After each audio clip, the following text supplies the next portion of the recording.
Historias de Jack. Empezamos.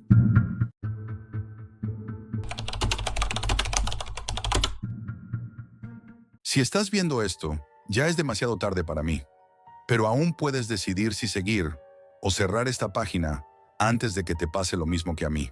A mis 43 años me considero solitario, un poco obsesivo y vivo en un apartamento pequeño, al sur de Ciudad de México, rodeado de cajas con documentos, discos duros viejos y cables enredados que ya no recuerdo para qué sirven. Nunca fui bueno con las relaciones. Me alejé de todos hace años, porque nada de eso importa cuando estás cerca de una verdad que nadie quiere mirar. Todo empezó con un correo. No tenía asunto, ni firma, ni contenido visible. Solo un archivo comprimido protegido por una clave. Lo curioso fue el remitente, una dirección antigua que había usado para intercambiar información en foros de la Deep Web, antes de que muchos desaparecieran. Estaba segura, o eso creía. Pensé que sería spam, pero el nombre del archivo me paralizó. BG87, X Proyecto Esfera.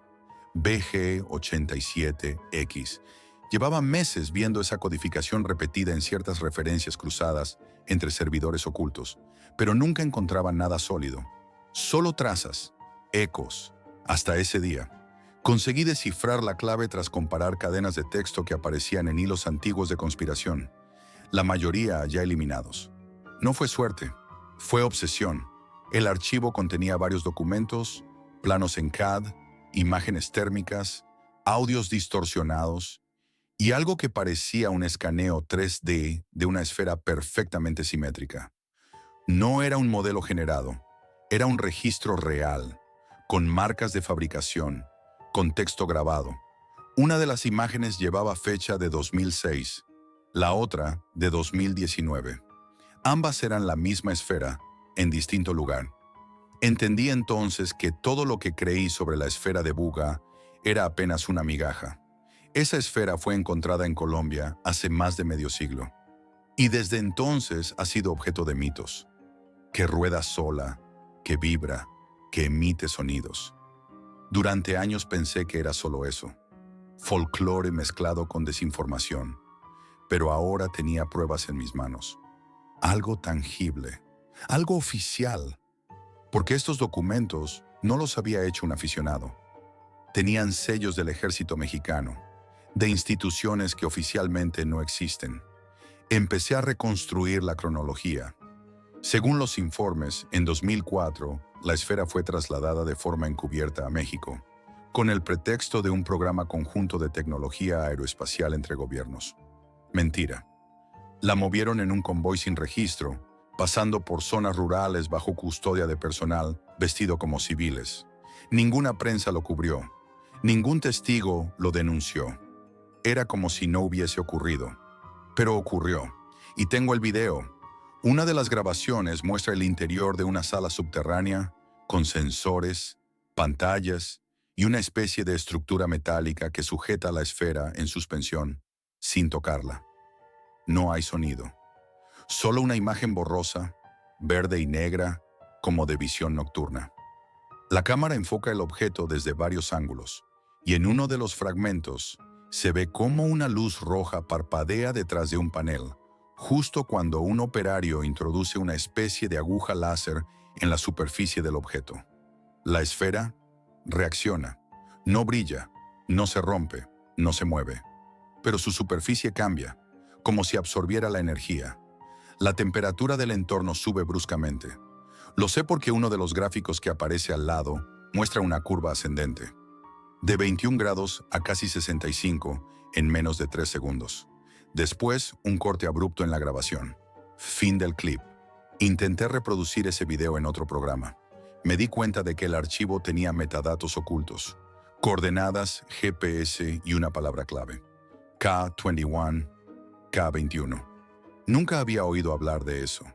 Ni Google ni las bases de datos militares filtradas lo reconocían. Pero usando uno de mis escáneres de radiofrecuencia, que suelo emplear para detectar torres de vigilancia encubiertas, capté una señal débil con ese mismo identificador cerca de Torreón. Coincidía con un área abandonada en los mapas oficiales. No hay rutas, no hay caminos. pero hay actividad electromagnética constante, como si estuvieran ejecutando pruebas o manteniendo un sistema encendido. Todo el tiempo. Me obsesioné. Empecé a trazar patrones. Comparé los registros térmicos con simulaciones industriales. No coincidían con ningún tipo de maquinaria conocida. La temperatura de la esfera respondía a algo interno, no a calor externo, como si tuviera un núcleo activo, o algo vivo. Me atrevo a decirlo con cuidado, porque suena ridículo, incluso para mí. Esa esfera no está vacía. La forma en que los documentos la describen tampoco ayuda. Nunca se refieren a ella como objeto o artefacto. La llaman unidad alfa. En otros, simplemente la contención. No sabía qué significaba eso hasta que abrí un archivo de texto titulado Instrucciones de manipulación nivel 6. En él se indicaban protocolos extremos de bioseguridad, uso de trajes sellados, presión atmosférica controlada y prohibición absoluta de contacto directo con la superficie. ¿Prohibición? ¿Por qué? Si es solo un metal extraño, ¿por qué tanto miedo? Y entonces leí la frase que me dejó helado. Cualquier exposición prolongada a la unidad altera la actividad cerebral en personal no entrenado. Se recomienda no superar los 17 minutos continuos en la sala negra. Actividad cerebral alterada. No detallaban cómo, pero sí había una tabla. Dolor de cabeza, visión doble, pérdida de memoria reciente. Uno de los técnicos presentó alucinaciones después de 13 minutos junto al objeto. Otro dejó de hablar. Y no volvió a hablar jamás. Esto no es una historia de ovnis flotando en el cielo. No hay luces de colores. Esto es más sucio, más técnico, más real. Y sin embargo, todo está oculto. Lo más perturbador es que, en uno de los videos, durante un escaneo en tiempo real del objeto, se muestra una especie de vibración en su superficie, como un pulso, como si respondiera al entorno, pero no de forma mecánica, no como una máquina. Era rítmico, orgánico. Esa noche no dormí. Desde entonces, todo lo que hago es revisar una y otra vez los fragmentos. Buscar algún rostro, una voz de fondo, una marca accidental que me diga dónde están, quién los controla, quién los protege. Lo único que sé con certeza es esto. La esfera fue abierta y nadie dijo nada. ¿Y si lo que estaba dentro no era un experimento? ¿Y si no era una tecnología? ¿Y si era algo más? No era un objeto, no era un artefacto. La esfera de Buga es algo que no debía ser encontrado. Después de semanas examinando los archivos que descargué desde aquel servidor en la Deep Web, comprendí que había cruzado un límite invisible, uno del que no se vuelve. Ya no se trataba de una investigación más para mis foros. No era material para compartir. Era demasiado real, demasiado peligroso. Lo que descubrí después del escaneo térmico fue peor de lo que imaginaba. Uno de los archivos que inicialmente no pude abrir, corrupto, según mi sistema, resultó ser un archivo cifrado dentro de otro. Tardé días en romperlo. Usé una vieja herramienta rusa para recuperar fragmentos. Lo que recuperé fue un informe titulado BG87X Residuos Fase 2. Era un informe médico, clínico, número de ingeniería. Describía una sustancia hallada en la microperforación practicada en la esfera, como si ésta contuviera una especie de fluido o membrana interna. Lo llamaban componente orgánico de tipo indeterminado. En el informe se detallaban análisis celulares. ADN parcialmente humano, pero con estructuras que no cuadraban con ninguna especie conocida. Secuencias que se reordenaban al exponerse a luz ultravioleta. Proteínas que no se descomponían. Y lo más perturbador, respuestas celulares activas, incluso sin fuente externa de energía. No era tecnología, no era mineral, era tejido vivo. Los científicos del laboratorio K21, ese lugar maldito donde llevaban a cabo estas pruebas, documentaron todo meticulosamente. Lo llamaban entidad pasiva tipo A. Intentaron replicar sus propiedades con células humanas. Lo mezclaron con ratones, luego con primates. Fallaron cada vez. Pero uno de los documentos incluía algo más, una secuencia de imágenes, fotogramas de una cámara de seguridad interna. En ellos se ve a un técnico en la sala con la esfera, aparentemente realizando una limpieza rutinaria. Minutos después cae de rodillas, se lleva las manos a la cabeza, se arrastra hasta la puerta, intenta abrirla. No puede. La puerta no se abre desde dentro. En el último fotograma, la esfera vibra ligeramente. Solo un segundo. Luego la cámara se apaga. Su informe médico posterior está censurado, pero hay una línea visible. Paciente no responde a estímulos verbales, pupilas dilatadas, electromiografía incompatible con patrón humano. ¿Incompatible? Después de ese incidente, se activó lo que llaman el protocolo rojo. Aislamiento total de la sala negra. Personal mínimo.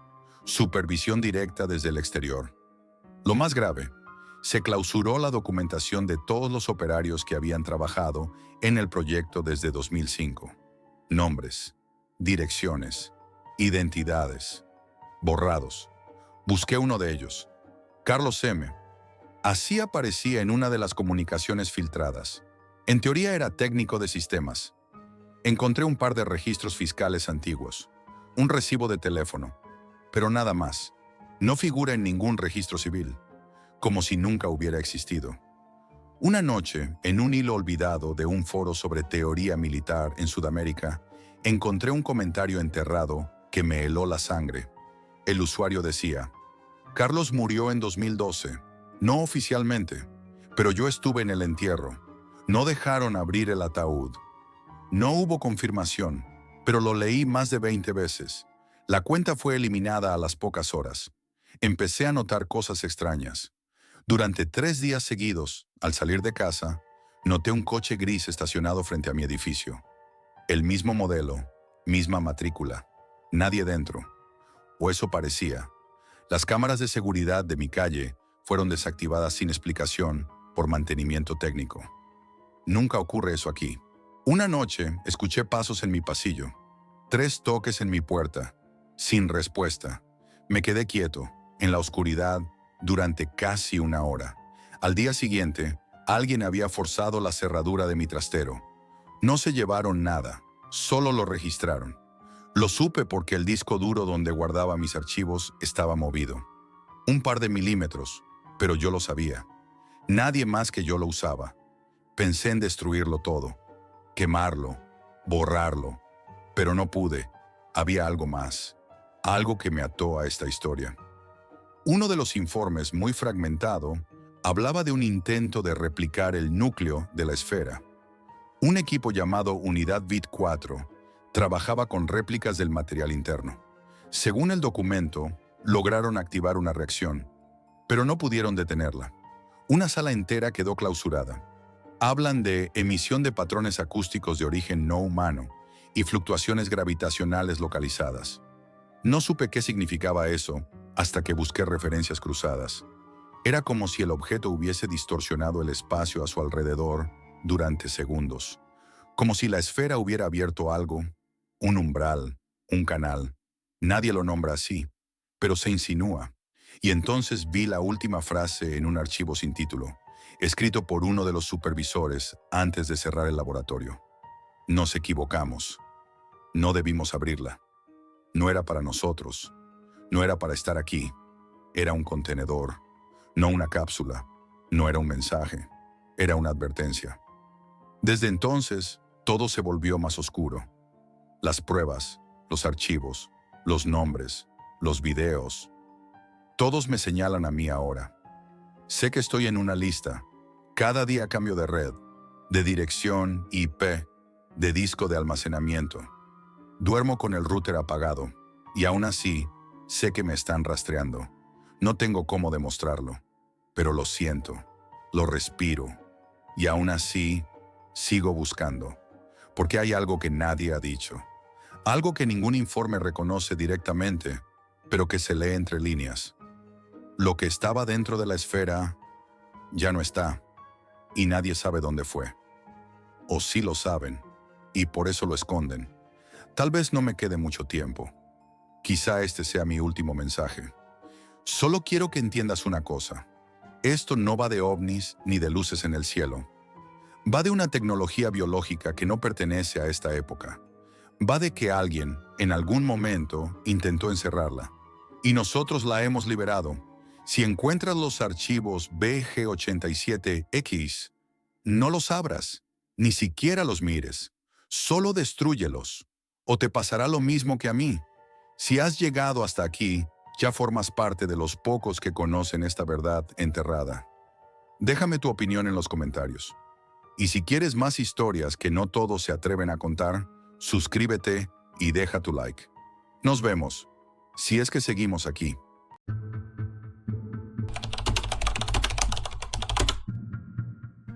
Nunca pensé que una búsqueda en la Deep Web me llevaría a estar a punto de desaparecer sin dejar rastro. Trabajo en una biblioteca pública en un pequeño pueblo de Estados Unidos. Un lugar tranquilo, donde el silencio es casi una norma, interrumpido solo por el roce de las páginas y el susurro de visitantes ocasionales. Durante años, este espacio ha sido mi refugio, mi santuario para leer, estudiar y a veces perderme en pensamientos. Pero todo cambió una tarde lluviosa cuando, impulsado por una curiosidad que no supe controlar, abrí una puerta que nunca debería haber tocado. Todo empezó como una simple exploración digital mientras trabajaba. Tenía un día tranquilo, casi nadie rondaba por la biblioteca. El sonido de la lluvia golpeando las ventanas y el aroma a libros viejos creaban un ambiente extraño, casi perfecto para dejarse llevar. Mi portátil, siempre conmigo, fue el vehículo que me llevó hacia ese oscuro rincón llamado Deep Web. Había oído historias, leyendas urbanas y advertencias. Dicen que la Deep Web no es para débiles, que en ella se encuentran cosas que la mayoría no querría ver jamás. Pero yo no buscaba nada ilegal o morboso. Solo quería entender, curiosear, ver qué había más allá del Internet común y corriente. Después de horas navegando, saltando de un enlace encriptado a otro, me topé con un foro oculto, un hilo enterrado en las entrañas del sistema. Su nombre era frío, simple: los rastreadores. Al principio pensé que serían solo hackers o vigilantes anónimos que se dedicaban a seguir a criminales digitales. Pero cuanto más leía, más se me helaba la sangre. Los mensajes hablaban de algo mucho más oscuro. Los rastreadores no se limitaban a operar desde un teclado. Usaban métodos que rozaban lo ilegal y lo aterrador.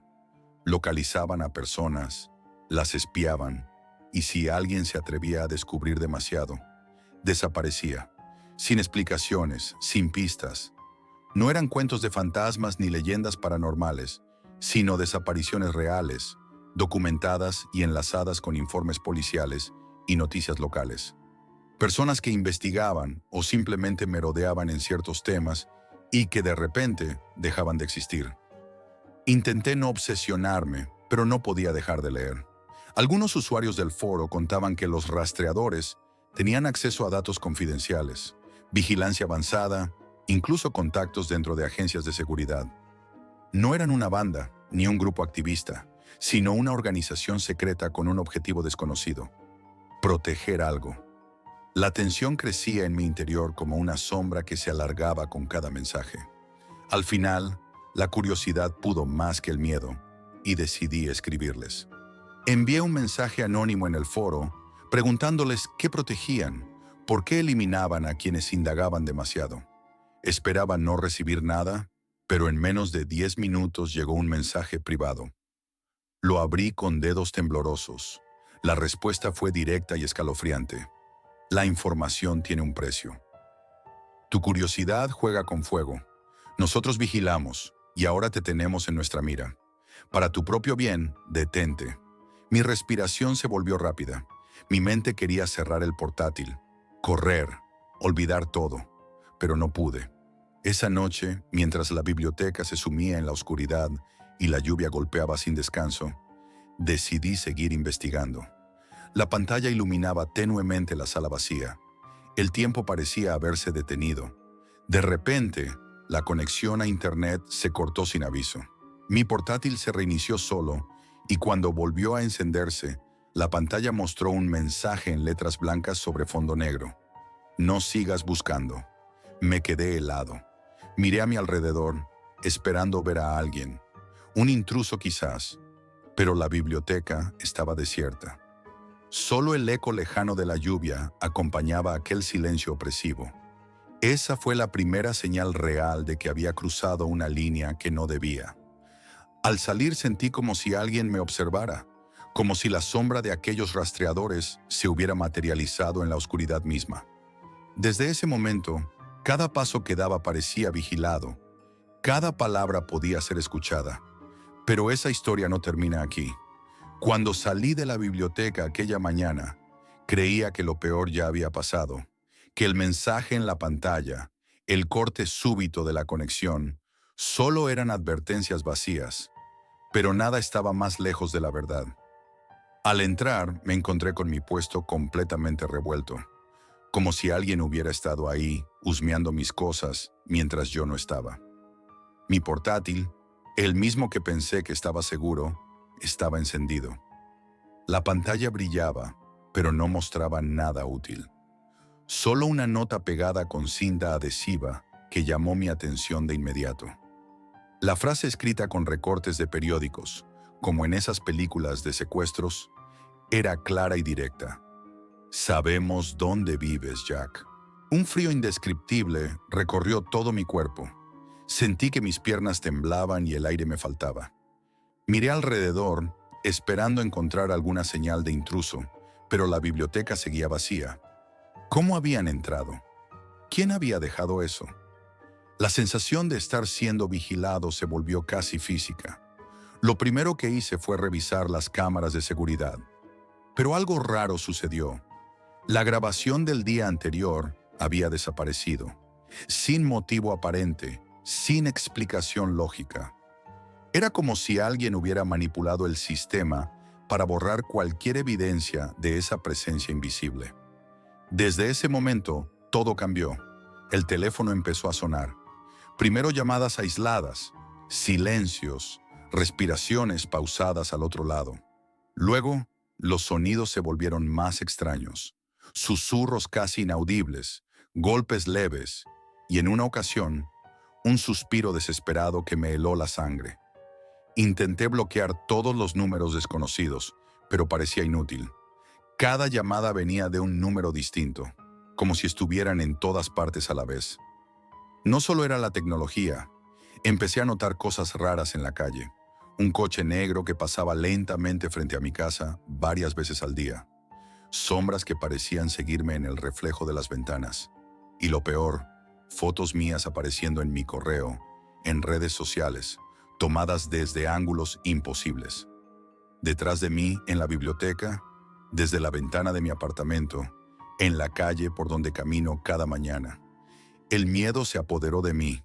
Me aislé, dejando de contestar llamadas, evitando salir cuando no era estrictamente necesario.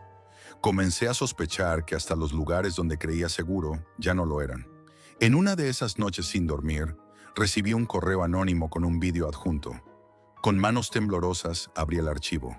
En la pantalla apareció una figura encapuchada, con la voz distorsionada hasta hacerla irreconocible. Deja la Deep Web. Deja de husmear donde no debes. Los rastreadores no solo vigilan detrás de una pantalla. Nosotros somos reales. Y ahora tú también eres nuestro objetivo. El vídeo terminó mostrando la fachada de mi casa y un movimiento lento de cámara que reveló una sombra oscura parada en la ventana del segundo piso. Sentí que me faltaba el aire. Aquella imagen me persiguió durante días. Pensaba que era una broma, hasta que una noche escuché pasos en el jardín. Miré por la ventana, pero no vi nada, solo la oscuridad. Aún así, supe que no estaba solo. Intenté protegerme. Cambié contraseñas, instalé sistemas de seguridad, usé redes privadas para ocultar mi IP, apagué el móvil por días. Pero ellos estaban un paso adelante, como si me conocieran mejor que yo mismo. Busqué ayuda, pero ¿a quién acudir? ¿La policía? No tenía pruebas, solo sospechas y miedos. Y en la era de la información, sin evidencias, nadie toma en serio a un hombre acosado por un fantasma digital. En mi investigación desesperada, volví a los foros y hilos de la Deep Web buscando pistas. Descubrí que los rastreadores no eran un simple grupo de hackers, ni una organización amateur. Eran una red compleja, con contactos infiltrados en agencias gubernamentales, compañías de vigilancia, incluso en sectores privados de seguridad. Su misión: eliminar cualquier amenaza a secretos muy bien guardados. Personas que se atrevían a exponer información sensible desaparecían sin explicación, a veces con intervenciones rápidas y silenciosas. Nadie sabía quiénes eran realmente, pero todos temían cruzarse en su camino. Cada día me sentía más atrapado, como si una telaraña invisible me envolviera. Empecé a notar que incluso dentro de la biblioteca, en el lugar que consideraba seguro, había algo fuera de lugar. Libros movidos, páginas abiertas en temas relacionados con vigilancia y seguridad, y esa sensación constante de que alguien me observaba desde la oscuridad. Llegó un momento en que ya no podía ni hablar por teléfono. Los mensajes se multiplicaban, con amenazas veladas, recordándome que mi curiosidad tenía un precio. Pero también ofrecían un extraño mensaje: detente y podrás seguir con vida. No quería rendirme, pero el cansancio mental y físico era insoportable. La paranoia se apoderaba de mí. Empecé a cuestionar mis sentidos, preguntándome si estaba perdiendo la cabeza. Lo peor fue la última vez que volví a la biblioteca. Me senté en mi mesa habitual tratando de trabajar cuando escuché un clic detrás de mí. Me giré y no vi nada, pero la luz parpadeó. Entonces, una hoja cayó delante de mí. Era otra nota, esta vez escrita a mano, con tinta roja. Cada paso que das es observado. No olvides que nosotros existimos. Salí corriendo. Desde entonces, casi no salgo de casa. Me escondo en la sombra de la normalidad, vigilando cada movimiento, cada palabra. Sigo aquí, atrapado entre la realidad y el miedo, preguntándome si alguien más leerá esto. Y si lo haces, una última advertencia. No busques lo que no quieres encontrar, porque los rastreadores no son un mito, son reales, y pueden hacer que desaparezcas sin dejar ni un solo rastro.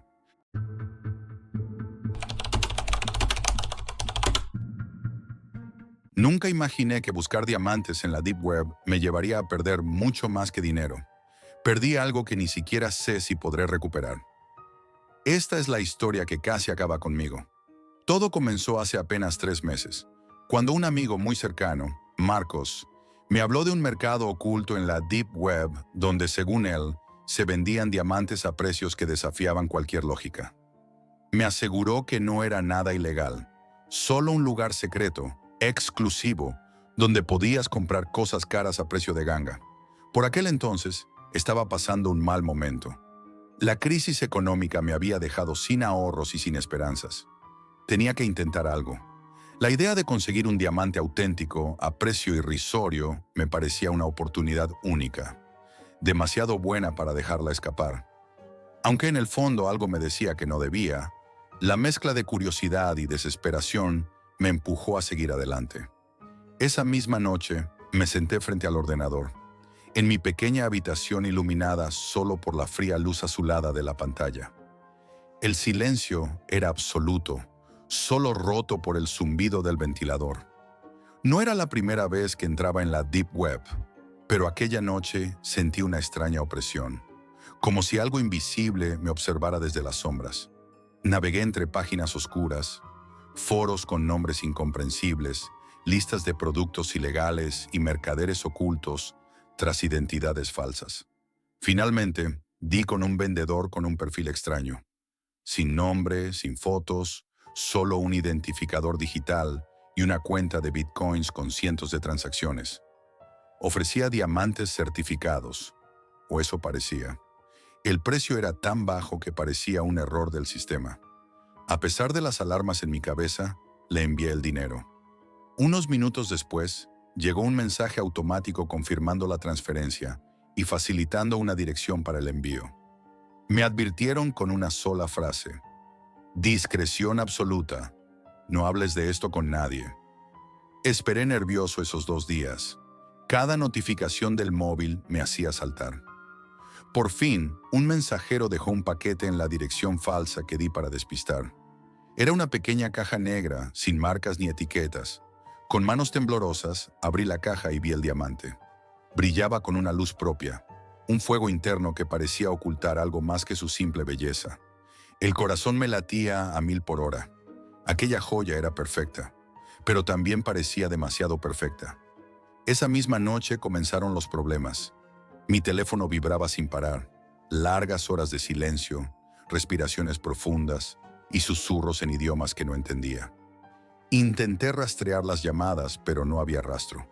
Eran como fantasmas digitales. Al día siguiente, recibí en mi buzón un sobre sin remitente. Dentro, una fotografía del paquete abierto y una nota manuscrita. Sabemos lo que tienes. Sabemos quién eres. La sensación de amenaza creció. Empecé a notar sombras en las ventanas, siluetas que desaparecían cuando me acercaba. En el trabajo, alguien me seguía a distancia. Sentía un peso invisible sobre mis hombros, una presencia constante que no podía ver, pero sí sentir. Intenté borrar cualquier pista. Cambié mi número, el correo electrónico y la dirección postal. Pero los mensajes no cesaron. En una ocasión, al volver a casa, encontré la puerta entreabierta y una marca con pintura negra en la pared. Entrega o desaparece. La paranoia me devoraba. No podía confiar en nadie. Los policías me escucharon, pero sin pruebas no podían hacer nada. Y Marcos, mi único contacto con ese mundo, desapareció. Sus redes sociales se borraron, su teléfono quedó apagado. Con la cabeza al borde del colapso, me dediqué a investigar por mi cuenta. Encontré testimonios en foros oscuros, historias de personas que habían comprado diamantes similares y desaparecido sin dejar rastro. Advertencias que ahora, con miedo, entiendo demasiado tarde. Descubrí que el vendedor no era un simple traficante, sino parte de una red criminal organizada. Utilizaban diamantes no solo como mercancía, sino como moneda para operaciones clandestinas. Tráfico de armas, datos robados y algo más oscuro, algo que nadie se atrevía a nombrar. Una noche recibí un mensaje extraño, un archivo cifrado. Lo abrí con cautela y encontré un mapa digital con mi ubicación exacta y una frase que me heló la sangre.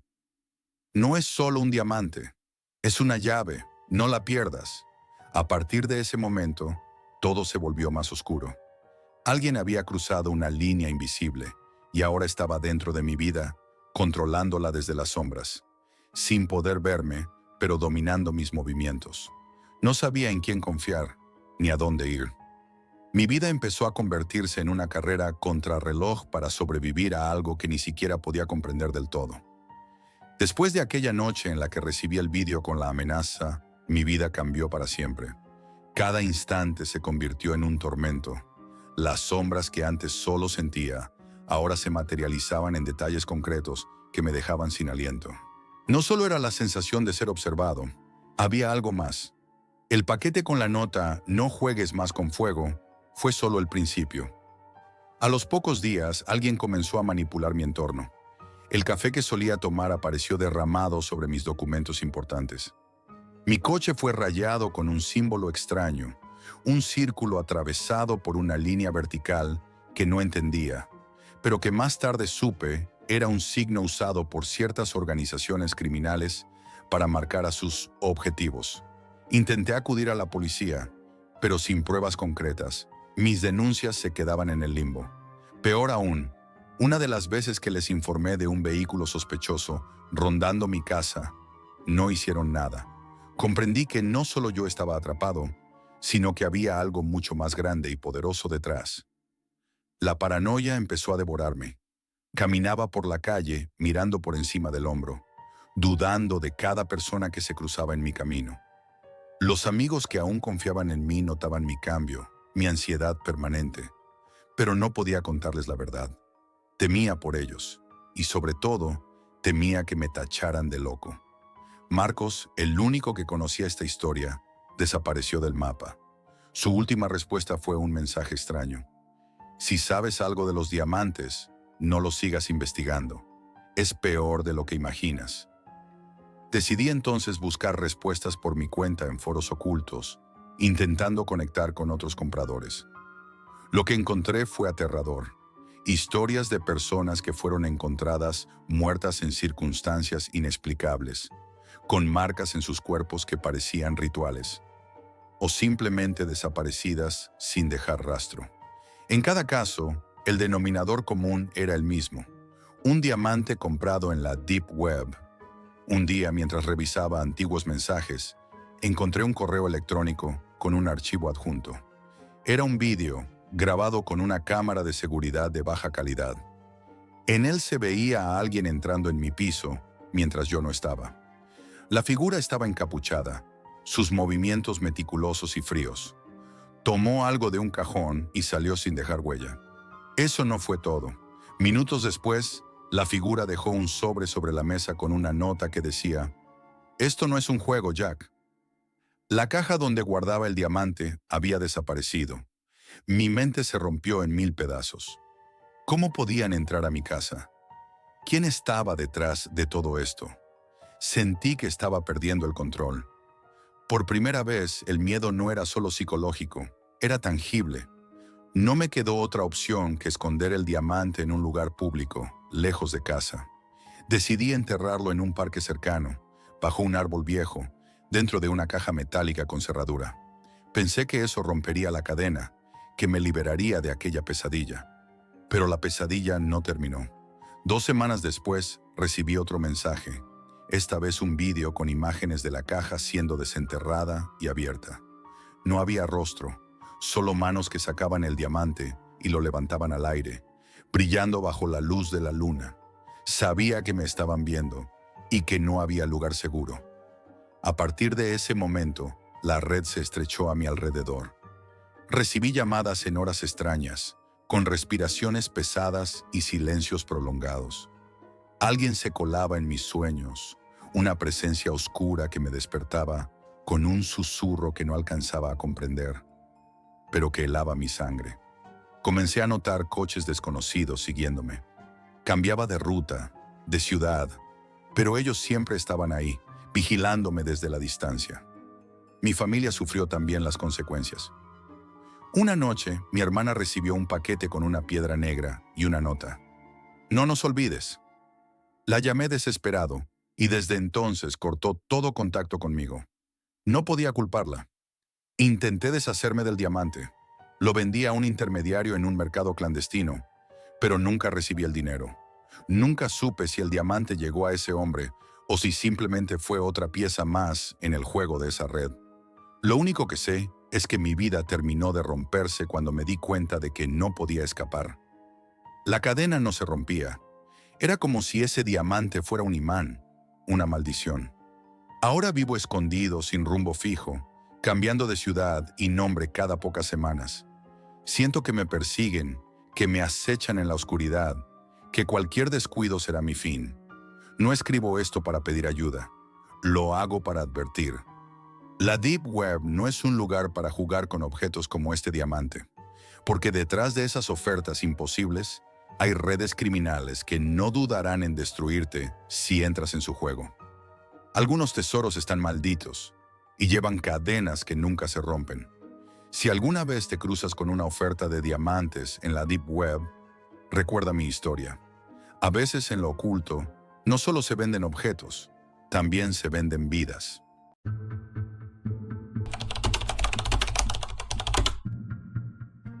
Si estás pensando en pedir dinero en la Deep Web, escucha esto antes de hacer clic. Tengo 32 años y si estás escuchando esto es porque, quizás, tú también estás en la mierda. Yo estuve ahí, hasta el cuello, endeudado, sin trabajo, con la cuenta en rojo y una notificación de desahucio pegada en la puerta de mi apartamento. No soy idiota, no soy adicto, no tengo problemas con el juego ni nada de eso. Simplemente me quedé sin trabajo cuando mi empresa cerró y no pude rehacer mi vida a tiempo.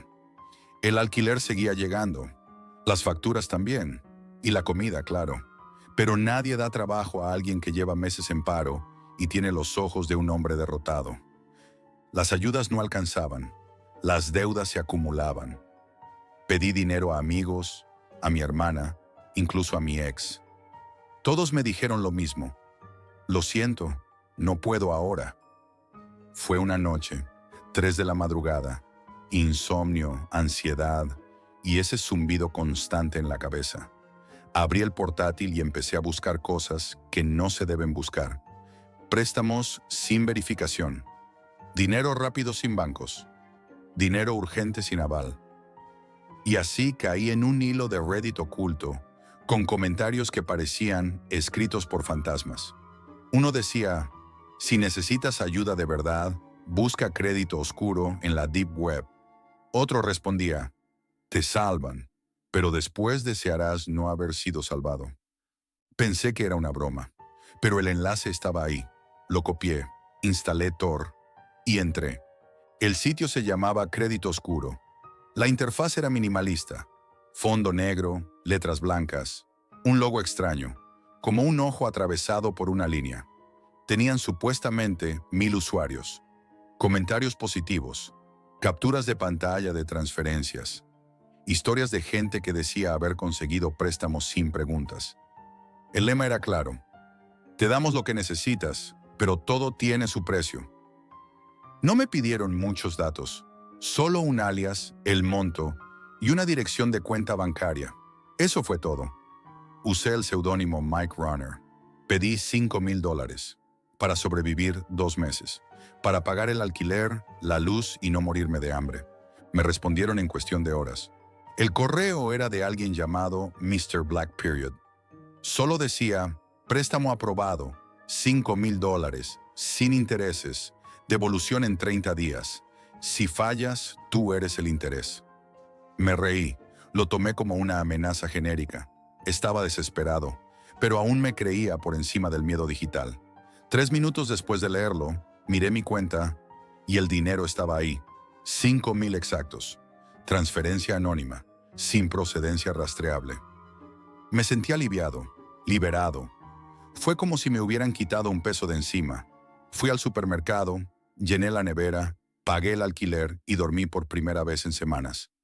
Esa tranquilidad duró exactamente 3 días. El primer aviso llegó un lunes, en forma de sobre negro, sin remitente. Estaba en mi buzón. Dentro había una foto. Yo, dormido, en mi cama, tomada desde la puerta de mi habitación. En la parte de atrás, una frase escrita a mano, con una caligrafía casi perfecta. Te estamos vigilando. Me recorrió un escalofrío. No hay cámaras en mi piso. No hay forma de entrar sin que suene la puerta o las ventanas. Revisé todo. Armarios, debajo de la cama, el baño. Nada.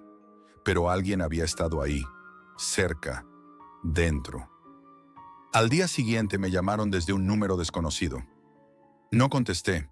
Luego recibí un mensaje de voz. Era mi voz. Una conversación que había tenido 2 noches antes con mi hermana, donde le decía cosas personales, muy personales. Cosas que no diría en voz alta frente a nadie.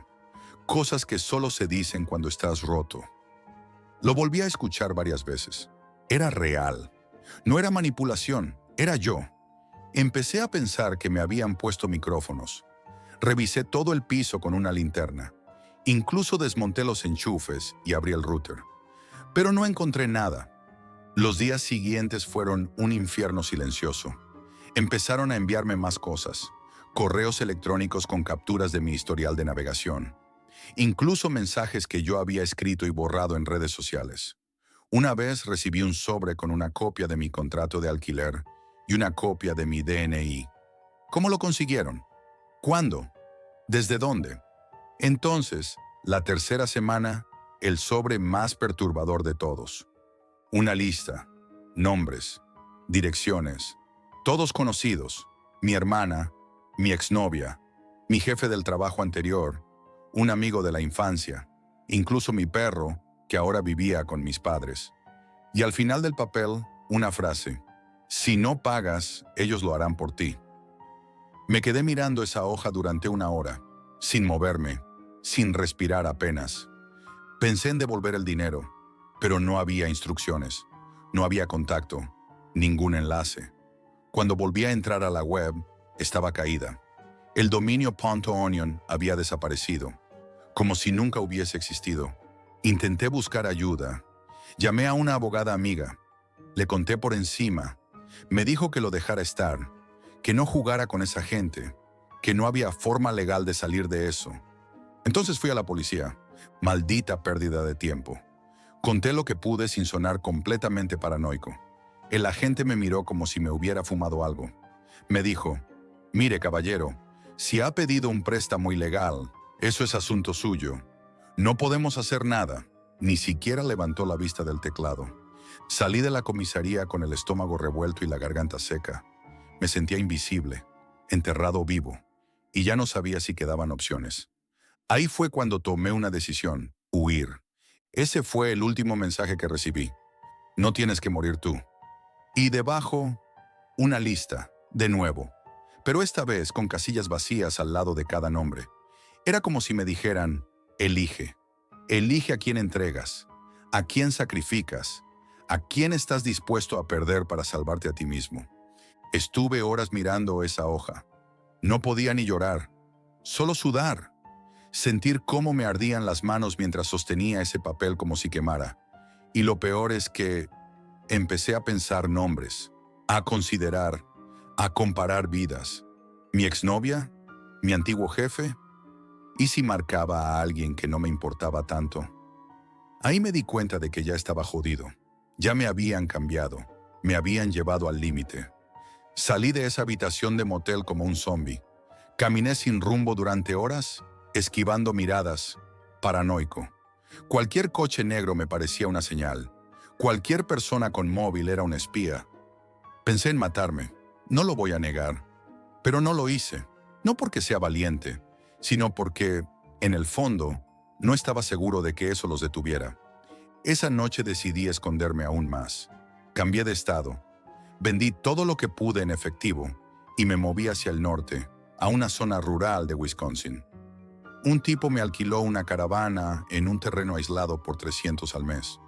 No pedía preguntas, solo efectivo. Me instalé allí, sin conexión, sin redes, sin nada. Durante los primeros días creí haber escapado, hasta que una noche mientras dormía escuché 3 golpes suaves en la puerta de la caravana. 3, nada más, como si fuese una señal. No había nadie cuando abrí, solo una linterna encendida en el suelo, una de esas que usaba yo mismo. Cuando la levanté, en la parte trasera había una nota pegada con cinta adhesiva. Sabemos dónde estás, Jack. Ya no tenía a dónde correr. Vivía con el miedo incrustado en cada sonido, cada crujido, cada sombra. Empecé a hablar solo, a mirar por la ventana cada 10 minutos, a escribir cosas que no tenían sentido. Me encontré rezando, y yo no soy creyente, pero necesitaba agarrarme a algo, a lo que fuera. Una tarde encontré una grabadora de voz vieja en el buzón de la caravana. Al reproducirla escuché una conversación entre 2 hombres. No conocía las voces. Hablaban sobre mí, sobre cómo me estaba resistiendo y cómo eso no era habitual. Uno decía, dale un par de días más. Si no elige, elegimos por él. El mensaje acababa con algo que me heló la sangre. Una risa, larga, seca, como de alguien que lleva años haciendo esto y ya no siente nada. Entonces empecé a entender algo. Yo no era un caso especial. Yo era solo uno más, un número más en su lista. Esto era un sistema, un negocio. Empecé a investigar offline, conectándome solo breves instantes desde bibliotecas públicas. Encontré foros ocultos, más testimonios como el mío, algunos vagos, otros escalofriantemente detallados. Todos terminaban igual, desapariciones sin explicación, cuentas cerradas, silencio absoluto. Una publicación se me quedó grabada, de alguien que decía haber trabajado para ellos bajo amenaza. Decía, no quieren dinero, quieren control, quieren convertirte en lo que más odias, quieren que tú seas el siguiente ejecutor. Eso lo cambió todo para mí. ¿Y si no solo querían que marcara un nombre? ¿Y si luego querían que lo ejecutara yo mismo? ¿Y si este juego era mucho más grande de lo que imaginaba? Entonces comprendí que no tenía opción. Por eso estoy grabando esto. No como advertencia, sino como testimonio, como prueba de que existí, de que esto fue real, de que hay cosas ahí fuera, no paranormales, no místicas, sino mucho peores. Gente sin alma, sin rostro, sin nombre, que maneja hilos invisibles desde el fondo de la red. Hoy es el día 30, el último. Esta mañana encontré una caja frente a la puerta de la caravana, negra, sellada con cinta. Dentro, un sobre. Solo decía: has tenido tu oportunidad. Ahora es nuestra decisión. Y una foto, no la voy a describir. Solo diré que es alguien que conozco y que ya no volverá. Ya no tengo miedo, solo vacío. Si has escuchado todo esto, haz una cosa. No intentes buscar crédito oscuro. No entres en Tor a buscar el enlace. No pienses que podrás hacerlo mejor que yo, porque esto no es un préstamo. Es una trampa, un contrato sin escapatoria. Y si ya pediste dinero ahí, no te queda mucho. Ellos ya tienen tu nombre.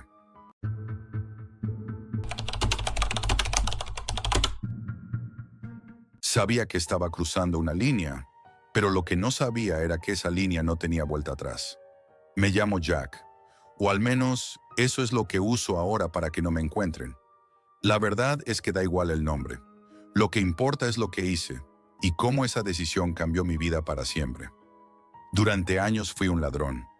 No uno de los que atracan bancos o rompen ventanas. Yo trabajo en la sombra, con datos, con identidades digitales, con dinero invisible que se mueve en segundos.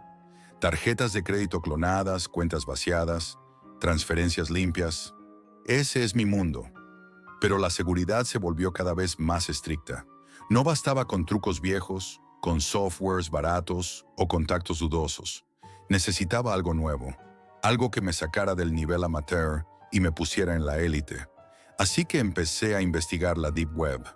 Muchos piensan que la Deep Web es un mito, un lugar oscuro donde solo hay cosas ilegales y aterradoras. No es mentira, pero tampoco es como en las películas, con túneles y luces rojas. Es un laberinto infinito de servidores ocultos, foros privados, mercados negros que desaparecen en cuestión de horas. Entrar no fue sencillo. Primero la paranoia. Cada paso que daba para acceder estaba vigilado. Cambié mi ubicación con 3 VPN diferentes. Usé Tor, mezcladores de criptomonedas. No quería dejar rastro. Poco a poco gané la confianza de los administradores. No me fue fácil. Me pidieron pruebas de mi reputación y que demostrara que sabía moverme sin ser detectado. Tenía que pasar pequeñas pruebas, transferencias falsas, pequeños robos para demostrar que era de los suyos. Fue un juego de paciencia y nervios. Finalmente, conseguí acceso al mercado más codiciado de todos, Dark Mantle. Allí, entre cientos de productos, apareció lo que buscaba. Un kit para clonar tarjetas de crédito que prometía ser el más avanzado del mercado. Ultimate Credit Clone Kit, versión 3.9. 100% funcional, garantizado. No era barato, mucho menos para alguien que no tenía el dinero líquido a mano. Pero para eso están las criptomonedas y un poco de suerte. El vendedor se llamaba Data Reaper 88.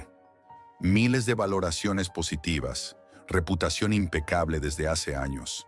No había trampa. El kit incluía un lector físico para tarjetas con tecnología EMB y NFC, el software para clonar y administrar las tarjetas, un manual detallado, que parecía escrito por alguien con conocimientos militares. Y algo más inquietante, registro de prueba incluido, perfil real, sin rastro. Pagué con Monero, la criptomoneda más segura para estas cosas, y esperé. 2 días después recogí el paquete en un punto muerto de entrega en las afueras de Madrid. Estaba envuelto en papel de burbujas y una caja sin marcas. Parecía cualquier pedido de Amazon, y esa normalidad me dio escalofríos. Aquella noche instalé todo con sumo cuidado. El software estaba en ruso, pero traía un parche para traducirlo al español. Sorprendentemente, era intuitivo y fácil de usar. Conecté el lector, inserté una tarjeta vieja que tenía por casa, desactivada hacía meses. Presioné un botón. Al instante, el software generó una copia exacta. Sentí una mezcla de emoción y miedo. Tenía un poder en mis manos que nunca antes había sentido. Pero la verdadera inquietud llegó con el registro de prueba. No era una simple tarjeta, era una identidad completa. Nombre: Manuel Robles. Edad: 43 años, residencia: Albacete, historial de gastos, movimientos bancarios, DNI digitalizado, incluso hábitos de consumo. ¿Qué restaurantes frecuentaba? ¿Qué webs visitaba? Todo perfecto, pulcro, limpio, tan real que parecía un perfil sacado de Facebook. Lo que más me alarmó fue la nota que venía en el manual. No investigar el origen del perfil, usar y eliminar, no contactar, no rastrear. Mi curiosidad pudo más. Busqué a Manuel Robles en redes sociales, en bases de datos públicas, en listas de morosos, en archivos de desaparecidos. No apareció nada reciente, como si hubiera sido borrado del mapa. Finalmente encontré una noticia antigua de 2017. Desaparecido sin dejar rastro. Última ubicación: zona rural cerca de Ellín, Albacete. Mi estómago se revolvió. Esa noche no pude pegar ojo. Cerré el portátil a regañadientes y apagué las luces, pero la imagen de ese hombre desaparecido no se iba. Al día siguiente, decidí probar la tarjeta clonada con ese perfil. Fui a un centro comercial, compré un portátil y un teléfono nuevo. La compra salió perfecta. Nadie levantó sospechas. Durante semanas, usé el kit para hacer pequeñas compras y vender los dispositivos. El dinero entraba limpio, rápido, pero las identidades me empezaron a obsesionar. Cada perfil tenía una vida detrás. Algunos tenían cuentas activas de Netflix, otros suscripciones a gimnasios o apps de citas, incluso tickets de eventos recientes. ¿Quiénes eran esas personas? ¿Por qué sus perfiles estaban tan vivos? Empecé a sentir que me estaba metiendo en algo más grande, algo peligroso. Una noche, en medio de una clonación, noté que el software tenía una carpeta oculta que no aparecía en el manual. La abrí. Dentro había archivos encriptados. No pude resistir y me puse a descifrarlos. Lo que vi cambió todo. Tras descubrir aquella carpeta oculta en el software, me obsesioné. Cada noche me sentaba frente al portátil con miedo, pero incapaz de dejar de indagar. Los archivos encriptados eran una especie de base de datos multimedia, con cientos de vídeos, audios y documentos que parecían registros oficiales. Estaban protegidos por un cifrado robusto, pero tras horas y horas usando herramientas que encontré en otros foros, logré romperlo. Lo primero que apareció fue un vídeo corto, borroso, de unos segundos.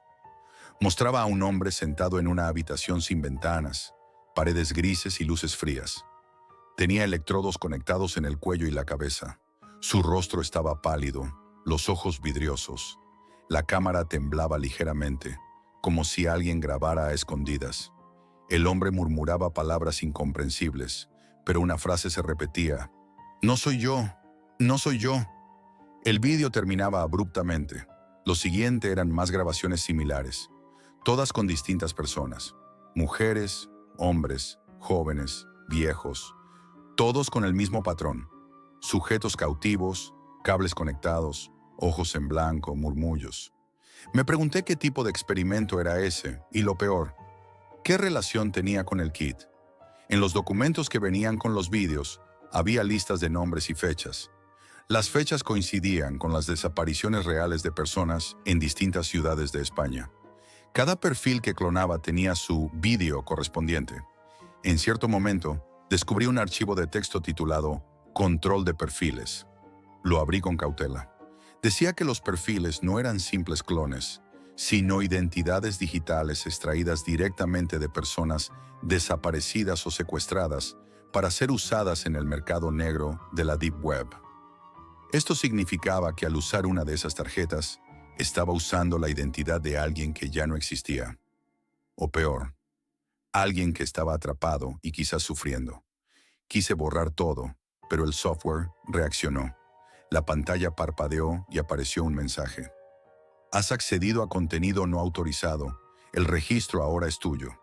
Un pitido agudo salió del lector de tarjetas conectado. El portátil comenzó a apagarse solo. Cuando intenté reiniciarlo, todo había desaparecido. El software, los archivos, el manual, todo. Solo quedó un archivo de texto.